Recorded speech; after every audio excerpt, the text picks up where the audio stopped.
పరిశుద్ధాత్మ దేవుడు కావాలి మనకు లైఫ్, రైచియస్నెస్, పీస్, జాయ్ కదా. లైఫ్ దేవుడు ఏం చేస్తాడు? స్టీల్, కిల్, డిస్ట్రాయా? రైచియస్నెస్, పీస్, జాయా? స్టీల్, కిల్, డిస్ట్రాయ్ ఎవరు? రైచియస్నెస్, పీస్, జాయ్, లైఫ్ దేవుడు ఇస్తాడు, సమృద్ధికి ఇస్తాడు. రెండవది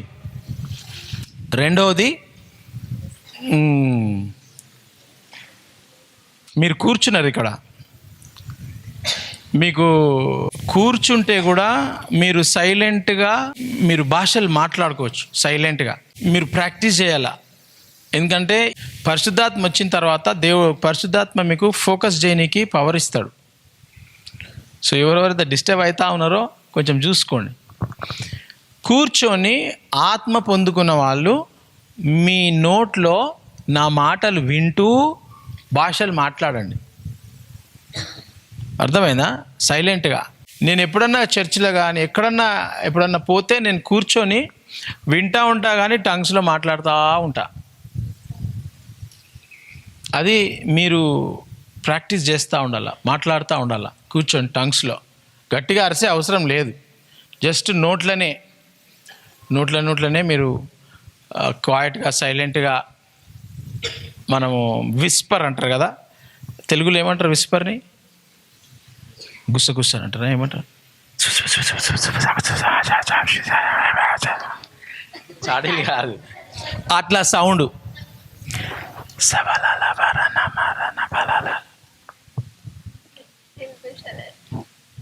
వినిపిస్తుందా? గట్లా మాట్లాడాలి. అర్థమైందా? నేను మెసేజ్ చెప్తుంటే కూడా మీకు డబుల్ బెనిఫిట్ వస్తుంది. మీకు పరిశుద్ధాత్మ దేవుడు మీరు మాట్లాడుతూ ఉంటే మీకు డబుల్ బెనిఫిట్. మీకు ఇంకా నేను చెప్తా ఉంటే నాకంటే ఇంకా ఎక్కువ రివీల్ చేస్తూ ఉంటాడు, మీకు ఇంకా ప్రత్యక్షతలు ఇస్తూ ఉంటాడు. కాబట్టి పరిశుద్ధాత్మ ఇంకా నేను టంగ్స్ గురించి చెప్తా ఉంటా. ఇది ఈ టంగ్స్ ఏంటి అనేది ఇంకా మనం డీప్గా వెళ్దాం. ఇంకా వెళ్తున్నాం రోజు రోజుకి. నేను కొంచెం చెప్తా ఉన్నా, చాలామంది కొత్త వాళ్ళు ఉన్నారు కాబట్టి చెప్తున్నాను. సో ఈ టంగ్స్ మనం మాట్లాడేటప్పుడు మనకు అర్థం కాదు, అది అందుకే నేను మాట్లాడమని అంటున్నా. మనకు అర్థం కాదు, ఆ టంగ్స్ ఆత్మ ద్వారా మనం మాట్లాడతాం. ఓకేనా? సో రెండవది, ఒకటేమో ఏమనుకున్నాం ఫస్ట్, దేవుడున్న కాడ లైఫ్, దేవుడున్న కాడ సమృద్ధిగా జీవం ఉంటుంది, నీతి, సమాధానము, ఆనందం, righteousness, peace, joy in the Holy Spirit. ఓకేనా? రెండవది, మనం కూర్చున్న కాడనే ఎక్కడైనా మాట్లాడుకోవచ్చు టంగ్స్. రెండవది అది. ఇప్పుడు ఈ భాషలు మాట్లాడినరు. ఇప్పుడు నెక్స్ట్ స్టెప్ మీరు ఏం చేయాలనంటే దేవునితో నిబంధనను కలిగి ఉండాలి. కవనెంట్, ఒప్పందం, కవనెంట్, అగ్రిమెంట్. ఒప్పందం, కవనెంట్, అగ్రిమెంట్ అంటే ఏంటి? పాత నిబంధనలో దేవునికి కవనెంట్ చేసేవాళ్ళు డిఫరెంట్గా ఉండే పాత నిబంధనలో. కొత్త నిబంధన కవనెంట్ డిఫరెంట్.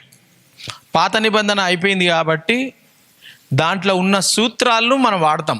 పాత నిబంధన అయిపోయింది కదా అని పడేసడం కాదు. చాలామంది పాత నిబంధన చదవరు, అది తప్పది. పాత నిబంధన లేకపోతే కొత్త నిబంధనకు మీనింగే ఉండదు. కొత్త నిబంధన అర్థం కావాలంటే పాత నిబంధన తెలిసి ఉండాలి, అప్పుడే నీకు కొత్త నిబంధన అర్థమవుతుంది. కొత్త నిబంధన లేకపోతే పాత నిబంధన వేస్ట్, పాత నిబంధన లేకపోతే కొత్త నిబంధన వేస్ట్, రెండు ఉండాల. కాబట్టి పాత నిబంధనలో ఉన్న ప్రిన్సిపల్స్, సూత్రాలు, దాంట్లో ఉన్న మర్మాలు మనం దాన్ని వాడుకోవాలి. అది రోజు మనం చూస్తూ ఉంటాం, వాడుకుంటూ ఉంటాము. పాత నిబంధనలో ఉన్న రూల్స్ వేరే, కొత్త నిబంధనలో ఉన్న రూల్స్ వేరే. ఎందుకంటే పాత నిబంధనలో యేసుప్రభు లేడు, అంటే పుస్తకాలలో అక్కడిక్కడ యేసుప్రభు ఉన్నాడు, శారీరకంగా లేడు. యేసుప్రభు వచ్చి రక్తం చిందించలే, పాత నిబంధనల, ఓన్లీ కొత్త నిబంధనల చిందించిండు రక్తం. కాబట్టి ఆ రక్తం చిందించగానే రూల్స్ మారిపోయినాయి. పాత నిబంధనల రక్తం లేదు కాబట్టి రూల్స్ అవి ఉండే. సో పాత నిబంధనల దేవుడు నిబంధన అగ్రిమెంటు వేరే రకంగా చేసిండు, కొత్త నిబంధనలో అగ్రిమెంటు వేరే రకంగా చేసిండు. మత్తయి సువార్త 3:11 నేను నీళ్ళల్లో మీకు బాప్తిస్మం ఇచ్చుచున్నాను, అయితే నా వెనుక వచ్చుచున్నవాడు నాకంటే శక్తివంతుడు, ఆయన చెప్పులు మోయుటకైనను నేను పాత్రుడను కాను. ఆయన పరిశుద్ధాత్మలోను అగ్నితోను మీకు బాప్తిస్మం ఇచ్చును. 6 చదువు. తన పాపములు ఒప్పుకొనుచు యోర్దాను నదిలో అతని చేత బాప్తిస్మము పొందుచుండిరి. ఓకే, మీరు కొత్త ఇల్లు కొనుక్కున్నారు అనుకో, కొత్త బండి కొనుక్కున్నారు అనుకో, ఇల్లు కానీ బండి కానీ బట్టలు, దుకాణంలో బట్టలు కొనుక్కుంటారు కదా, బట్టలు దుకాణంలో తీసుకొని వెళ్ళిపోతారా బయటికి? ఎట్లా? రిసిప్ట్ లేకుంటే ఏం చేస్తారు? వాచ్మెన్ ఆపేస్తాడు. ఆపుతాడా లేదా? రిసిప్ట్ ఏది అని అంటాడు. ఏం ఆపినావు? ఏంది? నేను కొనుక్కున్నా, ఇప్పుడు ఇగో రిసిప్ట్ అని చూపిస్తావు. పో మేడం అంటాడా లేదా? నువ్వు కొన్నదానికి రుజువేంటి? రిసిప్ట్. బండి కొన్నావు అని అంటే ఆ బండి కొన్నదానికి రిసిప్ట్ రుజువేంటి? ఆర్సీ బుక్, ఆర్సీ డాక్యుమెంట్ అంటారు. అంటే రిజిస్ట్రేషన్ సర్టిఫికేట్. బండి కొనుక్కుంటే, కారు కొనుక్కుంటే, బైక్ కొనుక్కుంటే నీ పేరు మీద సర్టిఫికెట్ ఇస్తారు, ఆర్సీ అని. ఆ ఆర్సీ సర్టిఫికేట్ నీకు నీ పేరు మీద నువ్వు కొన్నావని ఇచ్చేస్తారు. అది రుజువు. ఈ బండి నీకు చెందింది, ఆ బట్టలు నీకు చెందింది అని ఇచ్చేస్తారు. కానీ ఆర్సీ ఉన్నంత మటుకు నువ్వు నడిపించలేవు బండిని. మళ్ళీ లైసెన్స్ తీసుకుంటేనే నడిపిస్తారు, లేదంటే తీసి బొక్కలు అయితే ఎత్తారు నేను. ఇప్పుడు జైలు వేసేస్తారు, లైసెన్స్ లేకపోతే, హెల్మెట్ లేకపోతే, తాగుబోతులను 5 నెలలు జైలు వేసేస్తారు, డైరెక్ట్గా పంపించేస్తారు. ఎవరైనా గుద్దినరు, ఈవెన్ అండర్ ఏజ్ వాళ్ళు నడిపిస్తే కూడా మీ డాడీని వేసేస్తారు జైల్లో. 18 years బిలో వాళ్ళు నడిపిస్తే బండి, పోలీసు వాళ్ళు పట్టుకుంటే, ఎవరైనా కంప్లైంట్ చేస్తే మీరు బోరు జైలుకి, మీ డాడీని తీసుకుపోయి వేస్తారు జైల్లో. ఎందుకనంటే మీ డాడీ రెస్పాన్సిబుల్. తాళం తీసి మీ డాడీ దగ్గర పెట్టుకోవాలా. మీ డాడీ తీసుకపోకుండా నిన్ను తిట్టి చేసి ఏదో ఇయ్యొద్దు బండి. నువ్వు దొంగగా తీసుకపోతే కూడా, సార్ నాకు తెలియదు సార్, నిజంగా సార్ నేను పండుకున్నా సార్ అది అంటే, ఆడ ఉంది జైల్లో బెడ్, ఆడ పండుకో అని అంటారు, రా అంటారు, వినర్. కాబట్టి పిల్లలు జాగ్రత్తగా, 18 years బిలో, అది లైసెన్స్ లేకుండా ఉంటే కూడా నువ్వు 18 తర్వాత నడిపిస్తానేనని అంటే పట్టుకొని నిన్నేసేస్తారు లోపల. మీ డాడీని వేయరు, అప్పుడు నిన్నేసేస్తారు లోపల. లైసెన్స్ లేదు, చల్ నడు అని చెప్పేసి కంపల్సరీ జైలు వేసేస్తారు. జైలు వేసిర్రు అనుకో, పోలీస్ కేసు బుక్ అవుతుంది. పోలీస్ కేసు బుక్ అయితే నీకు జాబ్ రాదు, గవర్నమెంట్లోకి వెళ్ళి ఏది కావాలనో నీకు రాదు, ఫ్యూచర్ అంతా వేస్ట్. ఒక్కసారి పోలీస్ కంప్లైంట్, ఎఫ్ఐఆర్ బుక్ అయింది నీ పేరు మీద అని అంటే గవర్నమెంట్ జాబ్ రాదు నీకు. చాలా కథ ఉంటుంది, పాస్పోర్ట్ ఇయర్ అవన్నీ ఉంటాయి. ఆర్సీ బుక్, రిజిస్ట్రేషన్ సర్టిఫికేట్ ఉంటేనే నీ బండి అని అంటారు. బట్టలకు షాప్లో పోతే నీ బట్టలు అని అంటారు. Double bedroom, triple bedroom flat కొన్నావు, ఫ్లాట్ కొంటే ఏం చేస్తారు? Registration agreement. కొన్నోళ్ళు అమ్మేటోళ్ళు అగ్రిమెంట్ చేసి, నేను అమ్మేస్తున్నా, నేను కొనుక్కుంటున్నా అని చెప్పి రాసి నీ పేరు మీద ఇస్తారు. ఇచ్చినప్పుడు అప్పుడు నువ్వు ఆ ఇంటి లోపల పోనీకి అధికారం ఉంటుంది. నువ్వు రాసుకోకుండా చేయకుండా ఇంటి లోపల పోయినావు అనుకో, ఊకుంటారు వాళ్ళు. నేను అడ్వాన్స్ ఇచ్చినా కదా, నీకు 10,000 ఇచ్చినా కదా, ₹1,00,00,000 ఇల్లు ఉంటే 10,000 ఇస్తావా? నువ్వు 10,000 ఇచ్చి లోపల పోతావా? చల్ నడుపో, నీకు అమ్మని కూడా అని అంటాడు. అవునా కదా? అగ్రిమెంట్. పాత నిబంధనల దేవుడు మనుషులతో ఒక అగ్రిమెంట్గా ఉండే, కొత్త నిబంధనల దేవుడు ఇంకో అగ్రిమెంట్. అది అగ్రిమెంట్ ఏంటనంటే బాప్తిజము ఎందుకు తీసుకోవాలా? పాప క్షమాపణ కోసము, ఫర్గివ్నెస్ ఆఫ్ సిన్స్. అర్థమవుతుందా? నీటిలో చాలామంది పోయి నీళ్ళలో మునుగుతారు. ఈ చెరువుల, గా చెరువుల, గా హిమాలయాల, ఎటోటో పోయి మునుగుతూ ఉంటారు. యేసు ప్రభు నమ్ముకున్న తర్వాత మన పాపాలు ఒప్పుకొని నన్ను క్షమించు ప్రభువా అని చెప్పి మనం ఇక్కడ అడిగినాము. ప్రభు క్షమించేసిండు అని అంటే అదొక అడ్వాన్స్ లెక్క. ఓకేనా? నీ పేరు మీద అయిపోయిందా ఇల్లు? అడ్వాన్స్ ఇస్తే 10,000 కాలేదు ఇంకా. యేసుప్రభు నమ్ముకున్న తర్వాత నువ్వు యేసుప్రభుతో అగ్రిమెంట్ చేయాలా. ఆ అగ్రిమెంట్ కంపల్సరీ ముద్ర ఎప్పుడు పడుతుంది అని అంటే, నీకు యేసుప్రభుకు ఇంకా డీప్గా వెళ్ళాలనంటే నువ్వు బాప్తిజము ఒక 10 మంది మధ్యలో తీసుకోవాలా. బాప్తిజము అని అంటే ఇట్లా ఇట్లా ఇట్లా ఇట్లా పెట్టి చిన్నప్పుడు నాకు ఇచ్చిర్రు. ఏం చేసిర్రు? ఆ బాటలి చిన్నప్పుడు నేను పోతుంటే ఇట్లా ఇట్లా ఇట్లా చేస్తుండే. ఏమైంది? అయిపోయింది, బాప్తిజం అయిపోయింది పొండి అంటుండే. ఇప్పుడు కూడా చేస్తున్నారు అట్లా. అంటే ఈ బాటల్లో చేయరు. ఆ బాటలు కొంచెం మంచిగా ఉంటుంది, సిల్వర్ది ఉంటుంది బాటల్, సిల్వర్ది ఉంటుంది. కింద ఒక ఆయన ఇంక గడ్డ కొడతాడు, ఇట్లా చల్లుకుంటా పోతూ ఉంటాడు, ఇట్లా హోలీ వాటర్. అది బాప్తిజం కాదు. దాన్ని ఏమంటారు? చిలకరింపు అంటారు. చిలకరింపు బాప్తిజం అని అంటారు. నాకు చేసిర్రు అది. నాకు తీసుకుపోయి చిన్నగా ఉన్నప్పుడు తీసుకుపోయి చేసి టిటిరా అని చెప్పి చేసిండ్రు. మళ్ళీ తర్వాత పెద్దగా అయిన తర్వాత చర్చిలో మెంబర్షిప్ తీసుకునేటప్పుడు హోలీ కమ్యూనియన్ అని చెప్పి కన్ఫర్మేషన్ ఉంటుంది. ఇంగ్లీష్లో కన్ఫర్మేషన్ అంటారు, తెలుగులో ఏమంటారో తెలియదు నాకు. వైట్ డ్రెస్ వేసుకుంటారు. వైట్ వేసుకొని అప్పుడే బల్ల ఇస్తారు 18 ఇయర్స్కి, 16, 17, 18 ఇయర్స్కి. ఆ టైంలో ఫస్ట్ టైం బల్ల ఇస్తారు. అప్పుడు కూడా కావాలంటే సేమ్ ఇట్లా చేస్తారు, చిలకరింపు కావాలంటే. అది బాప్తిజం కాదు. బాప్తిజము అర్థము ఏంటి అంటే మునుగుట. అక్కడ గ్రీక్లో పదము. బ్యాప్టిజం అంటే ముంచడము, సలడం కాదు. బ్యాప్టిజ్మో అంటే ముంచడము, ఇమర్షన్, ముంచడము, దాని అర్థం బ్యాప్టిజం. ఓకేనా? ఇప్పుడు చదువు మళ్ళీ. తన పాపములు ఒప్పుకొనుచు. ఇప్పుడు ఏం చేయాలా? మన పాపాలు మనం ఒప్పుకున్నాం కదా. ఆ పాపాలు ఒప్పుకున్న తర్వాత యోర్దాను నదిలో, నీళ్లలో, ట్యాంకులో, డ్రమ్ములో, నదిలో, చెరువులో, సముద్రంలో, ఎక్కడన్నా కానీ అతని చేత బాప్తిస్మము పొందుచుండిరి.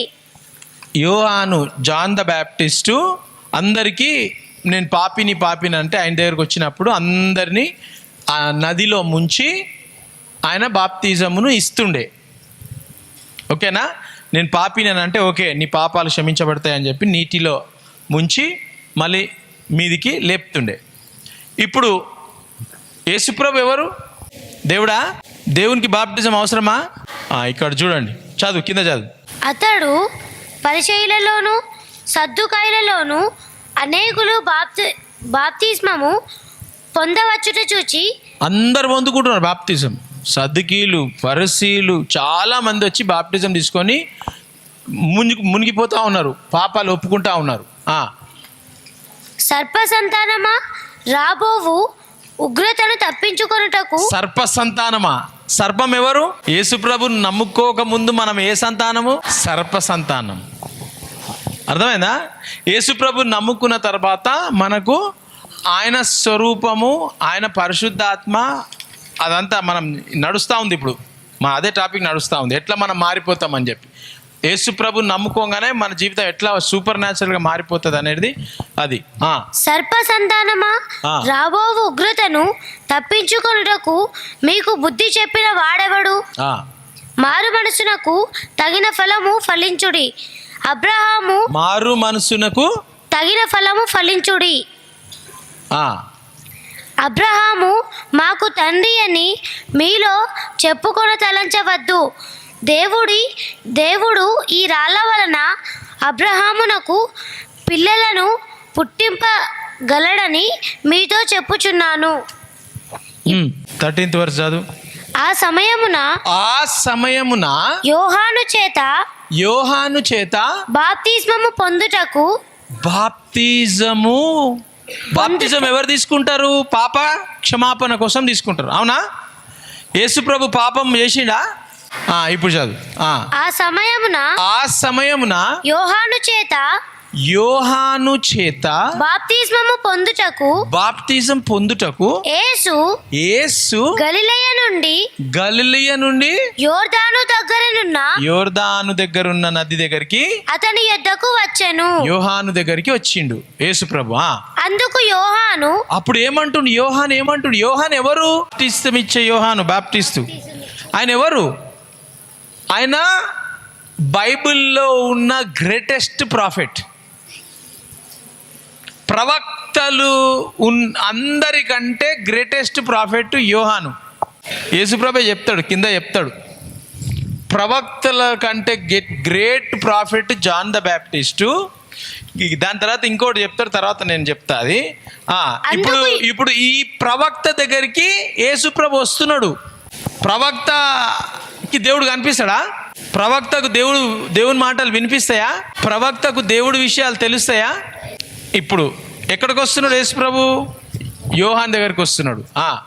నేను నీ చేత బాప్తిస్మము పొందవలసిన వాడనై ఉండగా నీవు నా యొద్ద వచ్చుచున్నావా? నువ్వు దేవుడు, నువ్వు నీలో పాపమే లేదు, నువ్వు మాకు బాప్తిజం ఇవ్వాలి కానీ నేను పాపిని, నేను ప్రవక్తను, దేవునికి బాప్టిజం ఇవ్వాలా నేను? అబ్బో, ఇది చాలా పెద్ద ఘోరం తప్పు అని అంటున్నాడు అక్కడ. నేను ఇయ్య బై, అరే నువ్వు దేవునివి అని చెప్తున్నాడు. మళ్ళీ చదువు. నీ చేత బాప్తిస్మము పొందవలసిన వాడనై ఉండగా నేను బాప్తిజం పొందాలా నీ చేతుల? నీవు నా దగ్గరికి వచ్చుచున్నావా అని ఆయనను నివారింపజూచెను గాని యేసు ఇప్పటికీ కానిమ్ము, నీతి యావత్తు ఇలాగూ నెరవేర్చుట మనకు తగి ఉన్నదని. ఇది ప్రవక్తలు పాత నిబంధనల చెప్పిండ్రు ఇట్లా జరగాలని. దేవుడు మానవ రూపంలో వస్తాడు. వచ్చినప్పుడు అందరికంటే పెద్ద ప్రవక్తవు నువ్వు, నీ ద్వారా ఇది జరగాల, నేను అందరికీ చూపెట్టాలా. అందరూ దేవుడే వచ్చి బాప్తిజం తీసుకుండు కదా, పాపం లేని దేవుడే వచ్చి బాప్తిజం తీసుకున్నాడు. కాబట్టి ఇది జరగాల, మీ కొరకు ఇది జరగాల, వాక్యము నెరవేర్చబడాల అని చెప్పి జరగాల. నీతి యావత్తు ఇలాగు నెరవేర్చుట మనకు తగియున్నదని అతనికి ఉత్తరం ఇచ్చెను. కనుక అతడు అలాగు కానిచ్చెను. దాని తర్వాత యేసు బాప్తిస్మము పొందిన వెంటనే పొందిండా లేదా యేసు ప్రభు? అసలు ఆయన పొందాల బాప్తిజము? దేవుడు ఇప్పుడు ఆయన బాప్తిజం ఎట్లా పొందిండు? ఇట్లా చల్లిరా నీళ్ళు? ఎట్లా చేసిర్రు? ఆయన ఊరు వదిలిపెట్టి ఎక్కడికి వచ్చిండు? ప్రవక్త దగ్గరికి, గలిలీ దగ్గరికి వచ్చిండు. మనం ఎక్కడ పోవాలా? బాప్తిజం ఎక్కడిస్తారో మీ పాస్టరు. ప్రతి ఒక్కరూ యేసు ప్రభుని నమ్ముకున్న వారు బాప్తిజం తీసుకోవాలా. అది అగ్రిమెంటు, మనకు దేవునికి మధ్యలో నిబంధన, అగ్రిమెంట్. ఓకేనా? అర్థమైందా?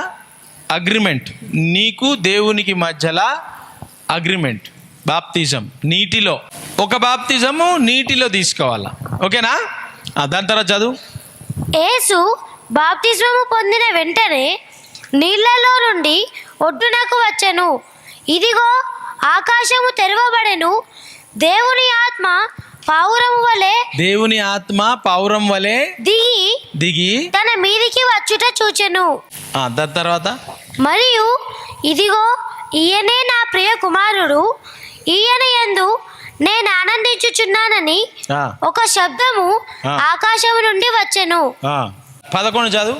మీకు బాప్తిస్మం ఇచ్చుచున్నాను.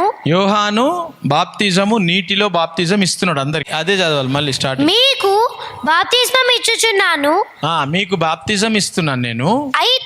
అయితే నా వెనుక వచ్చుచున్నవాడు, నా తర్వాత ఇంకొక ఆయన వస్తున్నాడు. ఇంకా రాలే, ఇంకొక ఆయన వస్తున్నాడు. ఎక్కడున్నాడు ఆయన? ఇంట్లో ఉన్నాడు, దారిలా నడుచుకుంటూ వస్తున్నాడు. ఎవరైనా నజరేతు నుంచి యేసు ప్రభు వెనకాల వస్తున్నాడు. ఆయన వచ్చి నా వెనుక వచ్చుచున్నవాడు, నా వెనుక వచ్చేవాడు నాకంటే శక్తిమంతుడు. ఈయననే ప్రాఫిట్స్ కంటే పెద్ద ప్రాఫిట్. కానీ ఈ పెద్ద ప్రాఫిట్ ఏమంటుడు? నాకంటే శక్తిమంతుడు అంట. నేనేం చెప్తున్నా మీకు? నాకంటే 100 రెట్లు గ్రేట్ కావాలా మీరు? ఇప్పుడు ప్రాఫిట్స్ల కంటే పెద్ద ప్రాఫిట్ ఎవరు? John the Baptist. అది ఎవరు అన్నారు? యేసుప్రభు చెప్పిండు, పెద్ద ప్రవక్త అని. ఇప్పుడు ఆ పెద్ద ప్రవక్తనే ఏమంటున్నాడు? నా తర్వాత వెనుక ఒక ఆయన వస్తున్నాడు, ఆయన నాకంటే శక్తివంతుడు. ఆయన చెప్పులు మోయుటకైనను నేను పాత్రుడను కాను. ఆ చెప్పులు మొయ్యనికి కూడా నేను పాత్రుడను కాను. నాకు అసలు అంతా నేను పనికిరాను అనమాట. చెప్పులు మొయ్యడానికి కూడా పనికిరాను అని అంటున్నాడు. ఆయన పరిశుద్ధాత్మలోను అగ్నితోను మీకు బాప్తిస్మం ఇచ్చును. యోహాను బాప్తిజం దేంట్లో ఇస్తున్నాడు? ఇప్పుడు నీటి బాప్తిజం ఒకటి అయిపోయింది. రెండో బాప్తిజము ఏమైతుంది? ఓకే, అగ్నిలో పరిశుద్ధాత్మలోను అగ్నితోను మీకు బాప్తిస్మం ఇచ్చును. ఓకేనా? అర్థమైందా? అగ్ని పరిశుద్ధాత్మ ఒకటే. ఇక్కడ యేసు ప్రభు 2 బాప్తిజాల కోసం చెప్తా ఉన్నాడు. 2 ఇక్కడ మనం చూస్తున్నాం. ఈ వచనంలో 2 బాప్టిజమ్స్ ఉన్నాయి. ఇంకా కొత్త నిబంధనలు ఇంకా డీప్గా పోతే ఇంకా ఆ బాప్తిజం ఉంది, కానీ ఆ సబ్జెక్ట్ మనది కాదు, నేను చెప్పా. ఓకేనా? ఇంకోటి ఉన్నది బాప్తిజం, అది నేను చెప్పాను. మనకి ఇప్పుడు కావాల్సింది ఇది ఒకటే, నీటి బాప్టిజము, ఆత్మలో, ఫైర్లో, పరిశుద్ధాత్మలో బాప్తిజం. ఓకేనా? అర్థమైంది అందరికీ? మీరు ఇప్పుడు ఆ రోజు పొందుకుంది ఏం పొందుకున్నారు మీరు? మొన్న ఆత్మలో, అగ్నిలో, పరిశుద్ధాత్మలో ఏమన్నా మనం ధ్వని, అగ్ని కదా. అగ్ని ఇంకా ధ్వని గుర్తుందా? ఫైర్, అగ్ని జ్వాలలు, అగ్ని నాలుక వంటి వాళ్ళ మీదకి వచ్చి, తల మీదకి వచ్చి ఉన్నది చూసినాం కదా మన వాక్యం అది. సో ఇప్పుడు మీరు ఏం పొందుకోవాలా? ఆత్మలో, పరిశుద్ధాత్మలో బాప్తిజం పొందుకున్నారు. ఇప్పుడు నీటిలో బాప్తిజం పొందుకోవాలి. ఇప్పుడు అగ్రిమెంట్ చేసుకోవాలా? మనం చేసుకోవాలా లేదా? అగ్రిమెంట్ చేసుకుంటే ఇల్లు మీ పేరు మీదకి వస్తుంది. లేదంటే ఇగో అది నేను కొనుక్కుంటున్నా ఇల్లు, ఇగో ఇది నా కారు అని మురిసిపోవాలి అంతే. అర్థమైందా? ఇప్పుడు హాఫ్ అగ్రిమెంటే అయింది, మీకు హాఫ్ అగ్రిమెంటు అయింది. ఆ బాప్తిజము, నీటిలో బాప్తిజం ఎవరు తీసుకుంటారు?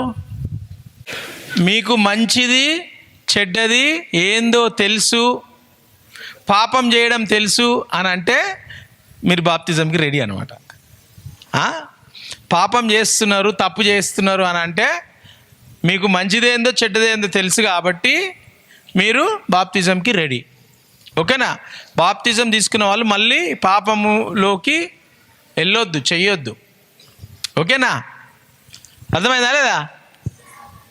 నీటిలో బాప్తిజము ప్రతి ఒక్కరు తీసుకోవాలా. సార్ మీరే తీసుకోలే, మీరు చిలకరింపు చేసిరు కదా, మీరు తీసుకోలేదు సార్, మేమెట్టా తీసుకోవాలంటారా? తీసుకున్నా, నేను బీహార్లో తీసుకున్నా. బీహార్లో అక్కడ పోయింటి నేను సేవకు. పోయినప్పుడు ఇట్లా ఇట్లా చెప్తుర్రు కదా, అప్పుడు నేను కూడా అది చూసి అవును కదా అని చెప్పి, అప్పుడు నేను ఆల్మోస్ట్ 20 years అనుకుంటా, నేను 19 or 20 ఉన్నా. అప్పుడు బీహార్ ట్యాంక్లా బాప్తిజం తీసుకున్నా.